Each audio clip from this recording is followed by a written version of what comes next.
Je me prénomme Marie, j'ai 56 ans. Je suis d'origine capverdienne. Je suis maman de 4 enfants et grand-mère de 3 magnifiques petits-enfants.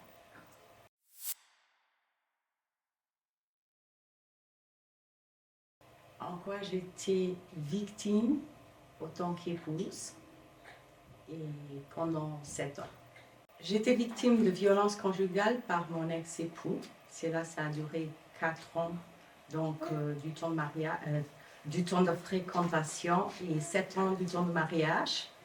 Et violence conjugale, oui, dans les 3 aspects, physique, moral et psychique.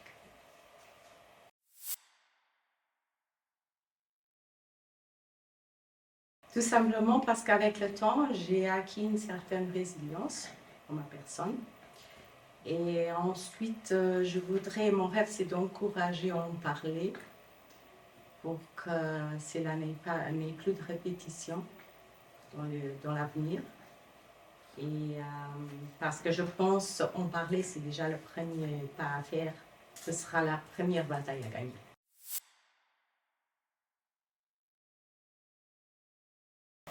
Moi, personnellement,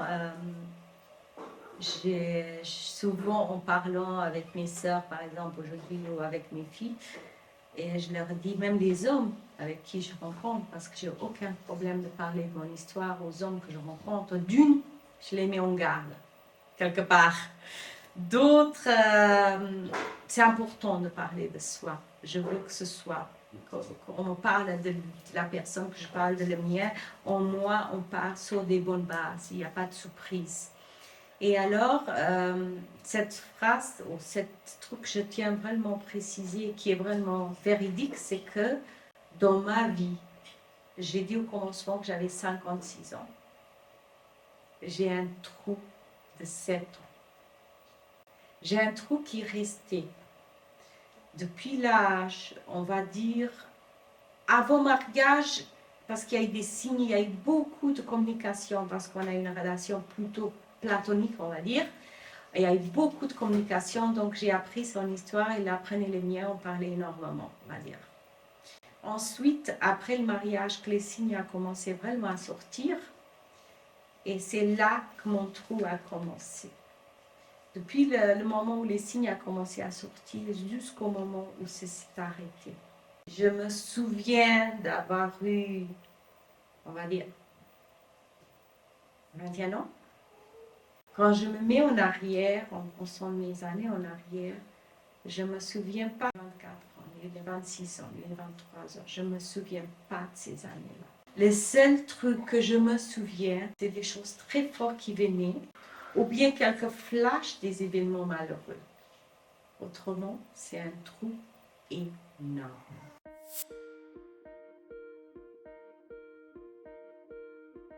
Des signes, oui, beaucoup de signes. Les ignorer, tout à fait. D'après moi, on n'est pas violent, on le devient. Par son vécu, son éducation, tout cela joue. Donc, moi, j'ai eu le temps, pendant qu'on se fréquentait, qu'il a pris tellement confiance en moi qu'il m'a fait son récit. Il m'a tout raconté. Donc, je connaissais son histoire. C'était déjà le premier signe que je n'ai pas pu voir. Pour moi, toujours d'après moi, je précise, c'est une histoire d'un enfant qui n'a pas été aidé, un enfant qui n'a pas été écouté, qui a vécu beaucoup de choses, qui s'est renfermé en lui. Et puis, j'ai eu la chance que je suis devenue par la suite cette personne de confiance. Il a pu se livrer en moi, donc je l'ai offert mon écoute. Donc il a pu raconter toute son histoire et je l'ai écouté. Et je l'ai encouragé à en parler, chose qu'il a fait parfaitement. Il s'est complètement ouvert. Donc c'était pour moi déjà, c'était toute une première signe. Et après, ça c'est en ce qui le concerne. Puis je reviens sur ma propre personne, ma propre éducation aussi. Celui d'avoir été vécu dans une famille, on voyait le père comme celui qui menait. Le père parlait, la mère taisait. Donc le père, il ordonnait, la mère soumettait. J'ai grandi dans ces milieux-là. J'ai assimilé cette façon de faire aussi quelque part. J'avais cet idéal de vie de couple. Donc de marier un jour, d'avoir une maison, des enfants, de chiens, on va dire. Donc cet idéal et de vivre cet romantisme dans le couple. Que tout soit parfait, que tout soit merveilleux, que tout soit beau. J'ai le syndrome du sauveur. Donc, en écoutant son histoire, pour moi, c'était sûr que je pouvais le sauver. Je pouvais faire quelque chose de cet homme brisé. Ça, c'est le fait pourquoi j'ai eu des signes et pourquoi je les ai ignorés.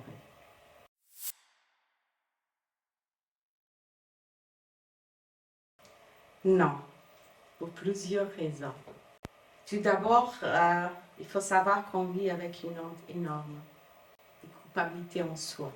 On croit avoir mérité cela. Recevoir des coups, des injures, on se pose beaucoup de questions sur soi-même. Donc, on se dit quelque part, peut-être que je l'ai cherché, peut-être que je l'ai mérité. Et c'est ma punition à ça. Donc, je dois l'assumer. Sur cette mot assumer, je reviens aussi sur le fait que quand j'ai quitté la maison familiale, j'ai choisi cet homme. Aux yeux de mes parents, je l'avais choisi. Donc, je devais l'assumer, quoi qu'il en soit. Et j'ai toujours écouté des discussions à la maison où mes parents disaient eux-mêmes, oui, un mari, elle ne semblait pas heureuse, pas par rapport à moi, par rapport à la discussion qui se passait. Mais c'est elle qui l'a choisi, elle doit assumer. Donc moi déjà avec ça, ça travaillait dans ma tête. J'ai choisi cet homme, je dois l'assumer. Pourquoi est-ce que je irais voir mes parents pour dire non, il ne me convient pas, il me maltraite? Je m'ai inculqué à moi-même une autopunition.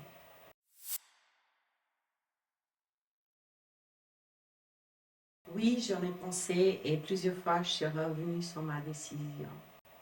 Parce que je réfléchis beaucoup ces temps-là. Je réfléchis beaucoup. Je vivais avec mes idées, avec moi toute seule dans ma tête. Je ne les partageais pas, je réfléchissais et je me demandais quoi faire et quoi, surtout quoi ne pas faire. Porter plainte, je me disais, ça aurait été une délivrance pour ma personne, pour la situation que je vivais.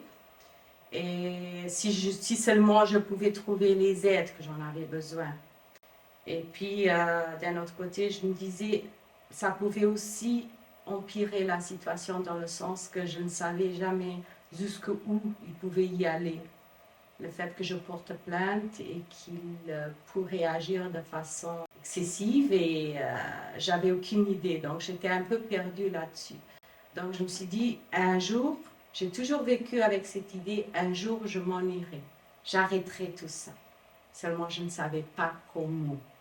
Il fallait que je travaille ça dans ma tête, que je réfléchisse, que je fasse les choses comme il devait être bon faire.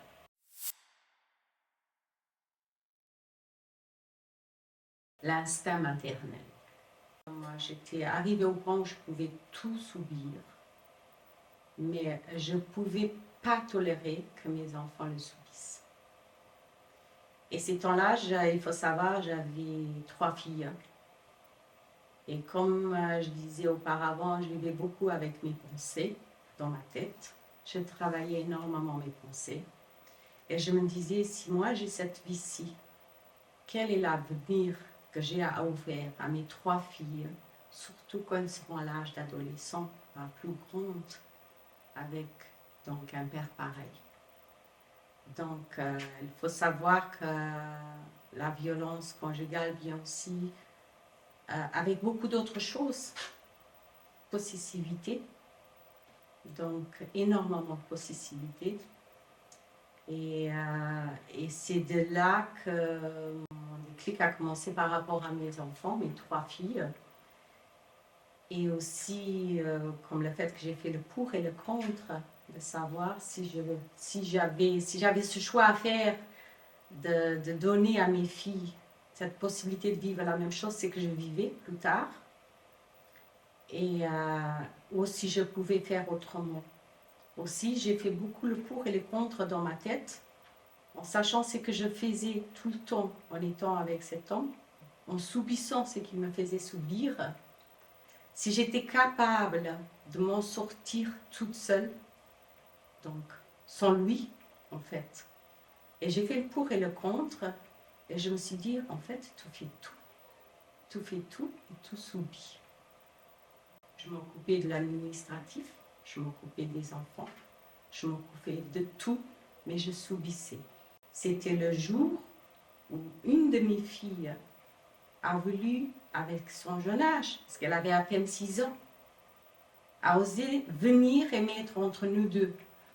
Et elle a dit non, stop, arrête. À ce moment-là, lui, il a soulevé la main envers ma fille. Je ne sais pas pourquoi, j'ai une telle force, j'ai attrapé cette main. Et là, je lui ai dit, je l'ai regardé droit dans les yeux, je lui ai dit, à moi, tu peux tout faire, mais pas à elle. Et c'est là que le déclic a vraiment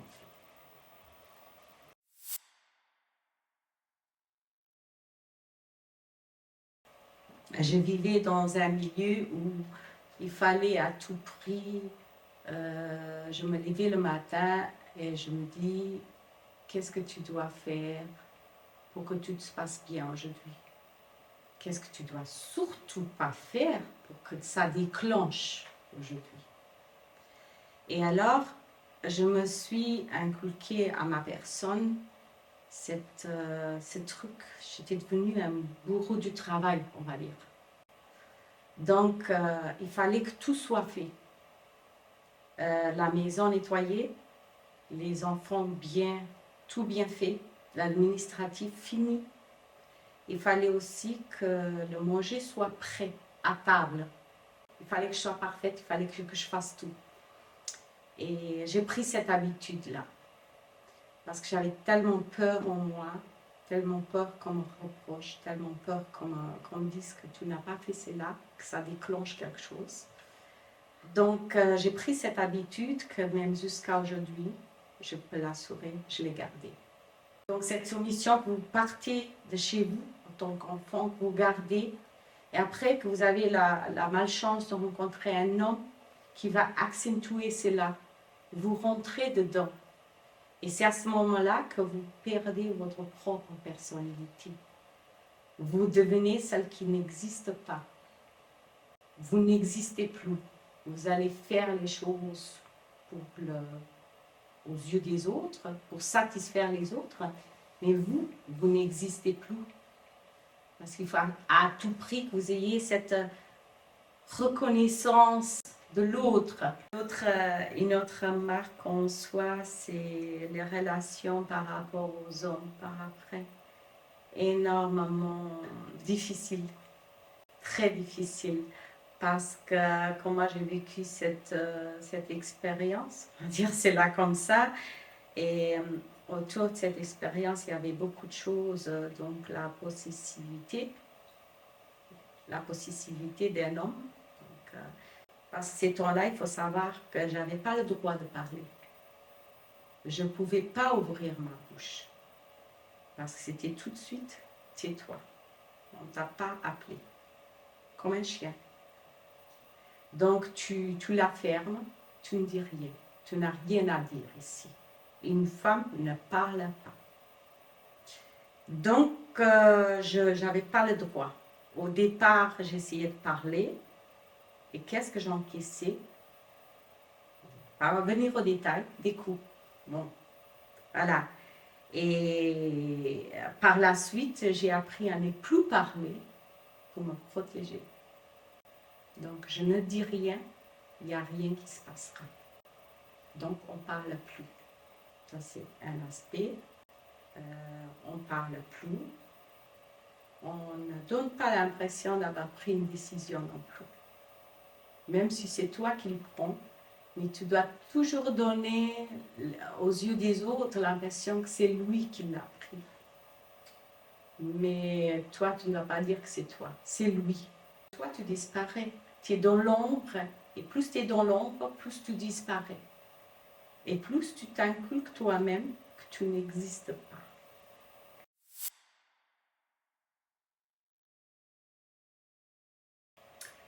aussi par rapport à mes enfants, c'était vraiment un parcours très difficile.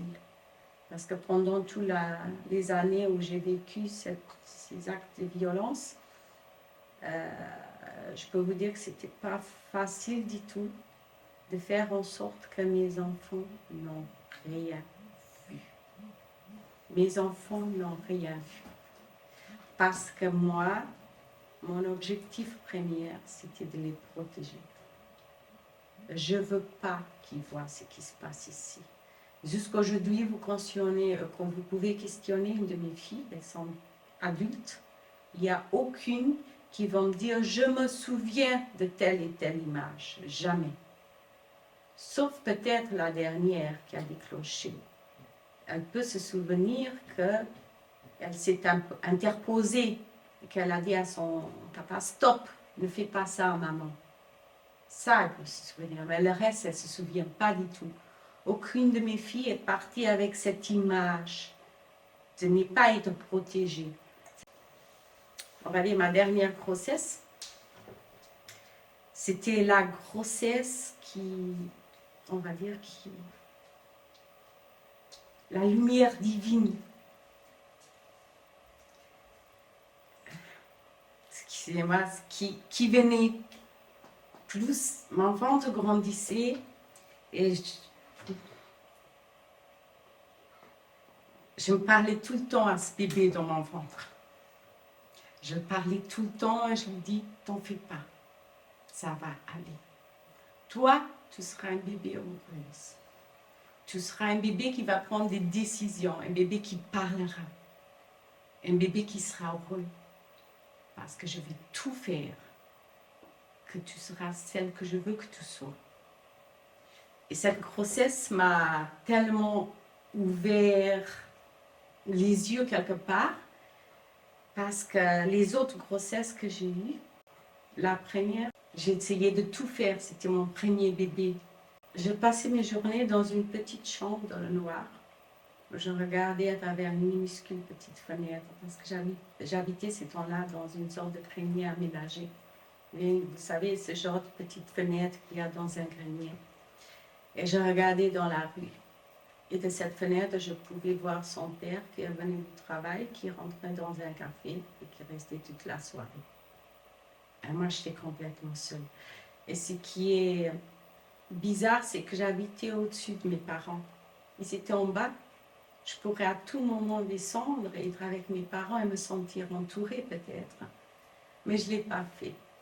J'avais peur qu'ils rentraient et qu'ils me trouvaient en bas et qu'ils n'appréciaient pas cela.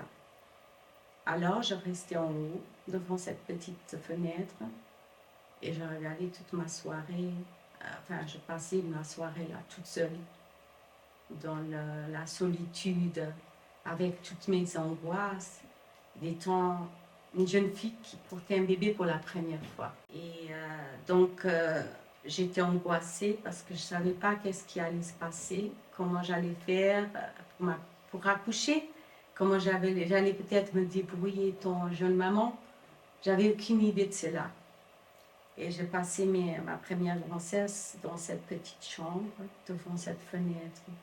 Mais il faut savoir que ça ne s'est pas déclenché là. Premier coup que j'ai reçu, je portais déjà ma fille.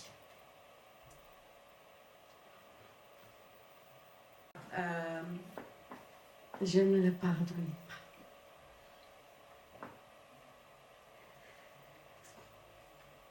Parce que je me disais, si quelque chose pouvait arriver à ma fille, j'étais la seule responsable.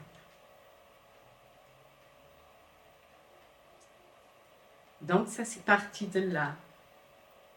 Quand je dis, tu as pu laisser ça arriver, donc vous voyez, l'autopunition commence à s'engrader. Donc j'ai vécu ma grossesse complètement solitaire. Jusqu'au jour de l'accouchement, où je vais accoucher toute seule aussi.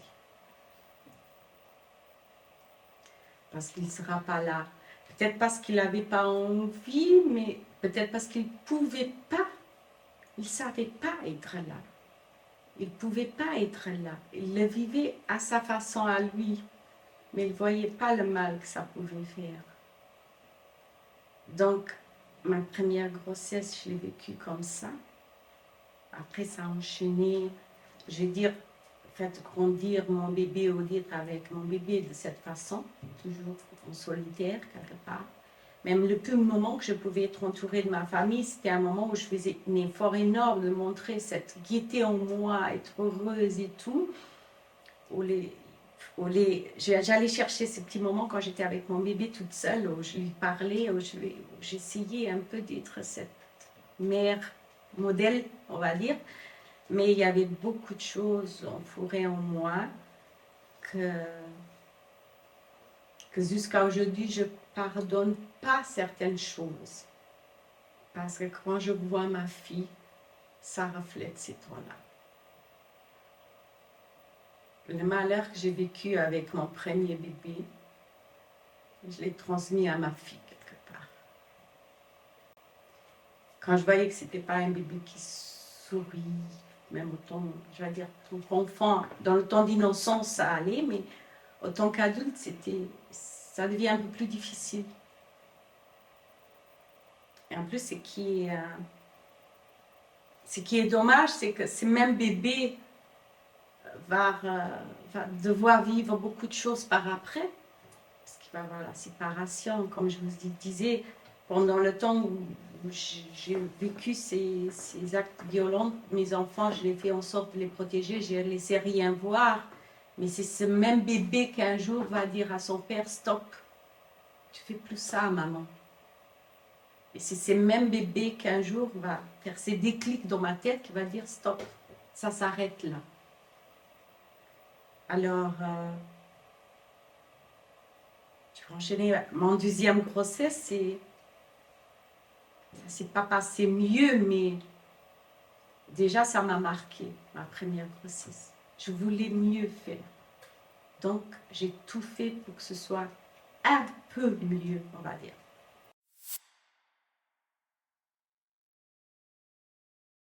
Parce que vous avez toujours l'espoir de pouvoir changer cet homme, de pouvoir rendre cet homme heureux, parce que vous comprenez au fil du temps que c'est un malheureux lui-même, avant tout.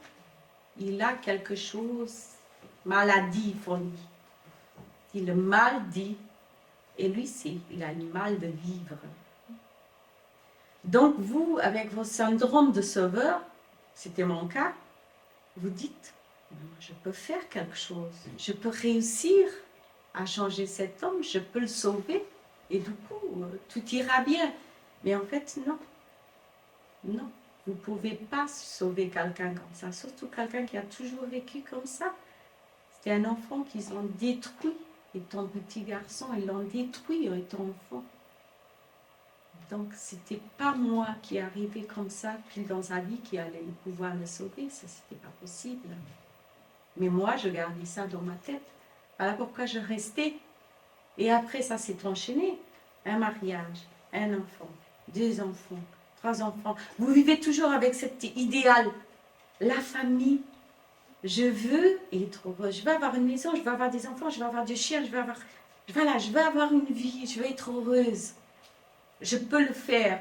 Cet espoir qui est là, qui tourne, je peux le faire. Allez, encore un peu. Allez, aujourd'hui ça va pas, demain ça va aller mieux. Ça va aller, ça va aller, ça va aller. Et puis cet aspect aussi, il y a un moment où il vous fait mal, puis le lendemain, le mien ne savait pas venir auprès de moi et dire « je m'excuse ». Je n'ai jamais entendu ça de sa bouche. Il était incapable de mots « pardonne-moi, je m'excuse ». Parce qu'il avait une énorme fierté en lui. Un homme ne s'excuse pas, surtout pas auprès d'une femme. Mais le petit garçon que j'ai réussi à avoir à travers cet homme, son mot excusé, c'était un petit sourire, mais qui vous fondait le cœur. Incroyable. Venez le lendemain, il disait en cavernien, ça va, juste ça. Et ce petit sourire suffisait pour moi de dire, c'était pas si grave hier, voyez, je dis ça va un peu mieux, demain ça ira encore plus mieux. Ce qui fait que toutes ces choses fait que vous nourrissez de cette histoire, cet espoir et vous dites, ça va aller, ça va aller. Patience, ça va aller. Et le temps passe, et le temps passe, et le temps passe. Et chez moi, ça a duré 7 ans.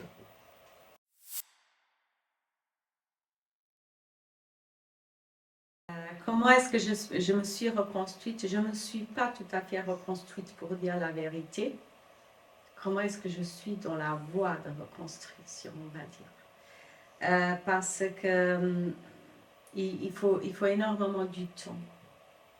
Et d'abord, moi, avant toute chose, au départ, c'était vraiment difficile à encaisser tout ça. Difficile à encaisser le fait de devoir partir, prendre la décision, démarrer notre vie et tout mettre en place. C'était très difficile parce que je n'avançais pas toute seule, j'avançais avec tout ce qu'il y avait derrière mon dos. Donc après, j'ai continué quand même à avancer, mais avant toute chose, c'est que j'essayais de comprendre cette histoire. Qu'est-ce qui m'est arrivé? J'essayais une chose, comprendre pourquoi l'autre agissait comme ça.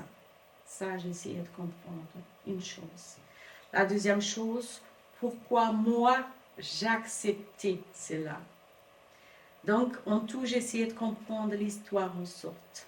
Et après, j'essayais d'avancer avec ça en se demandant qu'est-ce que je pouvais faire pour avancer avec tout ça. Où est-ce que je pouvais me trouver de l'aide aussi et gagner cette confiance qu'il fallait absolument que je gagne en ma personne. Et d'accepter que j'existais, que je pouvais faire quelque chose de ma vie aussi. J'existais surtout pour moi. Donner la stabilité à mes enfants et à ma propre vie aussi. Il fallait que je trouve la façon de les stabiliser, parce que notre vie a été vraiment chamboulée pendant un bout de temps. Et alors, tout doucement, j'ai commencé à être dans cette voie. Et en même temps, il faut savoir, je parlais énormément à mes enfants. Je les ai jamais menti sur l'histoire, je les ai jamais caché l'histoire, en choisissant les mots d'enfant.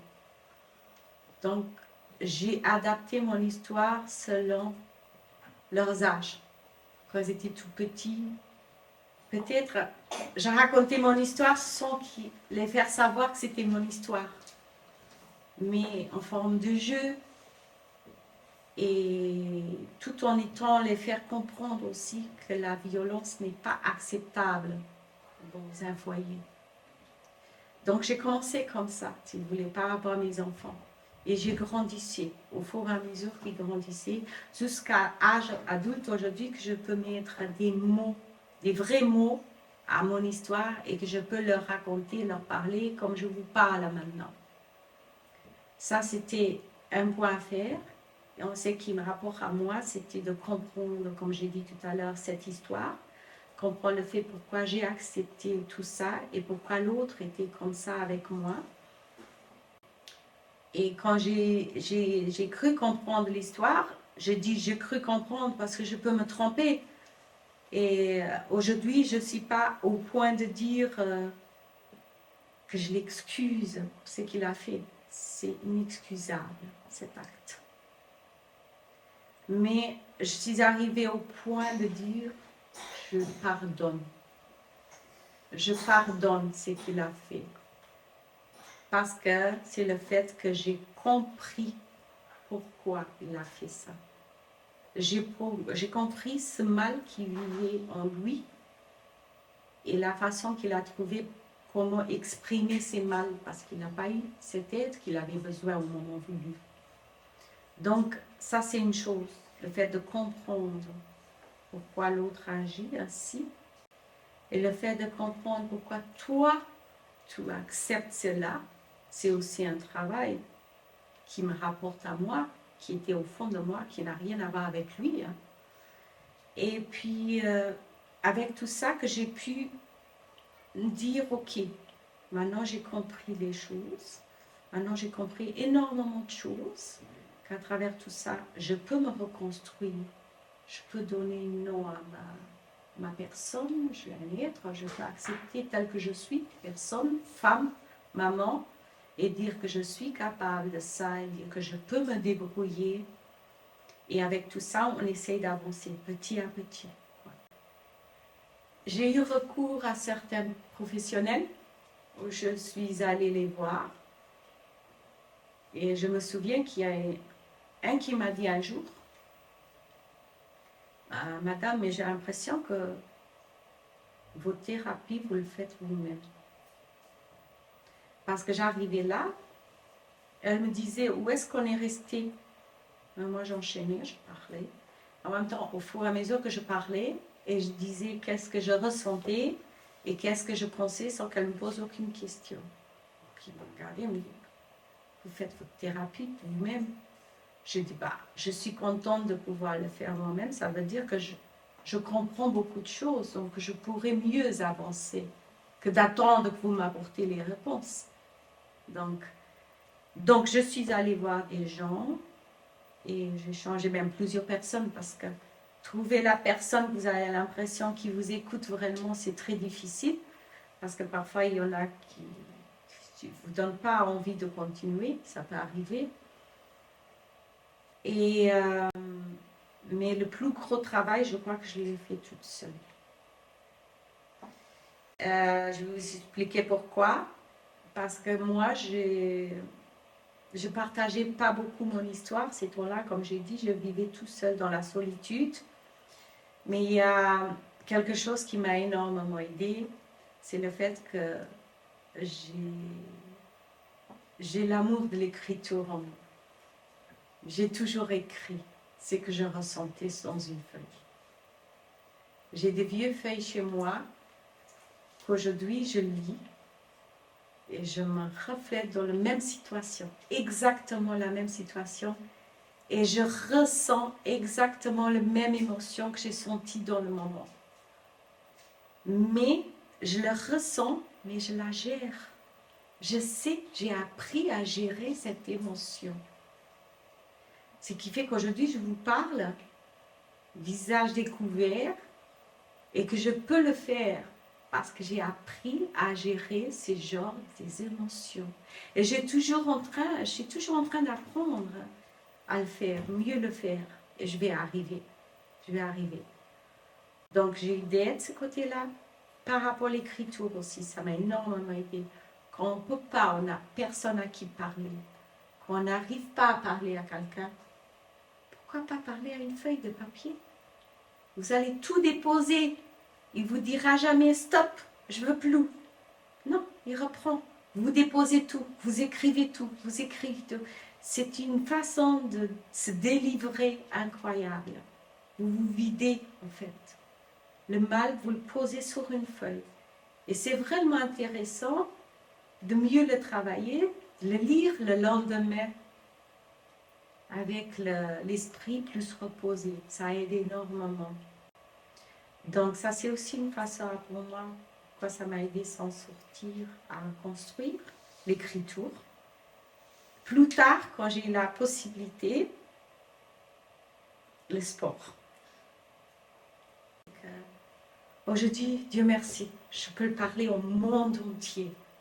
Et ça, c'est un chemin parcouru en plus. Et voilà. Et je disais que j'ai appris son histoire, ce qui m'a aidé à le pardonner quelque part. Je ne l'en veux pas du tout.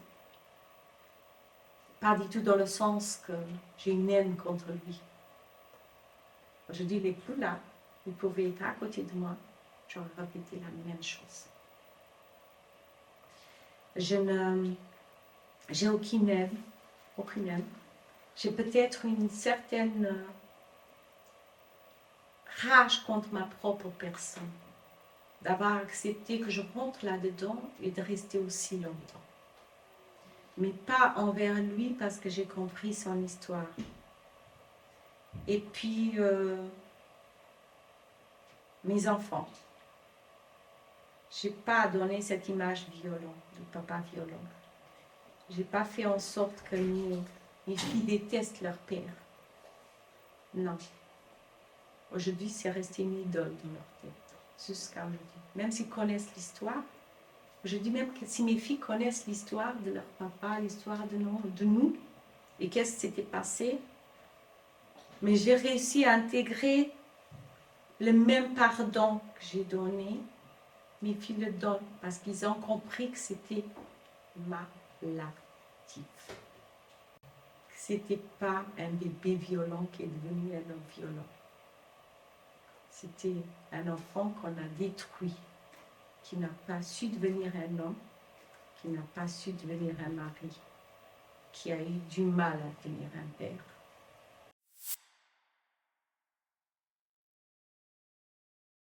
Alors, je disais que je n'ai pas de conseil type à donner, mais parce que moi, tout ce que je peux dire, c'est qu'il a pu m'aider. J'ai vécu mon histoire. Chaque histoire peut avoir des similitudes, mais ça va être différent. Mais si je dois faire un appel personnel, c'est à tous les jeunes parents. Sachez qu'il est important d'avoir l'écoute auprès de vos enfants. Écoutez les enfants, de les épauler, surtout si besoin, de les aider à avoir une certaine gestion de leurs émotions, les travailler, apprendre à un enfant à s'exprimer.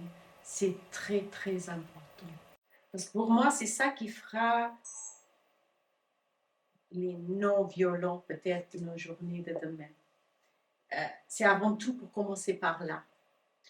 Ensuite, une femme qui peut avoir la malchance de rentrer dans cette vie, on va dire, cette expérience, le conseil à donner, c'est que si tu es dedans, d'essayer d'avoir tout le courage du monde d'en parler autour de toi. D'en parler et de ne pas avoir cette peur, cette honte, parce qu'avant tout, tu n'es pas, avec du temps, moi je l'ai compris, ce n'est pas ta faute, tu n'es pas coupable. Donc tu ne mérites pas cela. Donc tu peux très bien en parler autour de toi et faire en sorte que l'aide t'est revenue, que tu puisses trouver cette aide qui tu as besoin. Peut-être que cette aide que tu as besoin peut aussi aider l'autre à s'en sortir. Donc il est important vraiment d'en parler, de ne pas faire cela un sujet tabou, mais vraiment de communication au guise d'aider la famille en question, d'aider la personne qui est violente, d'aider la personne qui subit, ou même les enfants autour, parce que les enfants, il faut savoir que moi j'ai eu la chance de pouvoir protéger mes propres enfants, mais il y en a qui ne peuvent pas le protéger, qui ne savent pas le protéger, et les enfants, ils restent encore plus atteints qu'on a. Ça, c'est mes conseils personnels que je peux donner. Donc, la communication avant tout. Et avant la communication, vos propres éducations que vous donnez à vos enfants. Le suivi d'un enfant, c'est très, très important aussi. Apprendre l'enfant à gérer ses émotions, à avoir une self-control aussi des émotions. Après, si on a tout ça, à mon avis, voilà, la vie suit son cours et rien de tout ça pourrait peut-être arriver aussi grave, on va dire.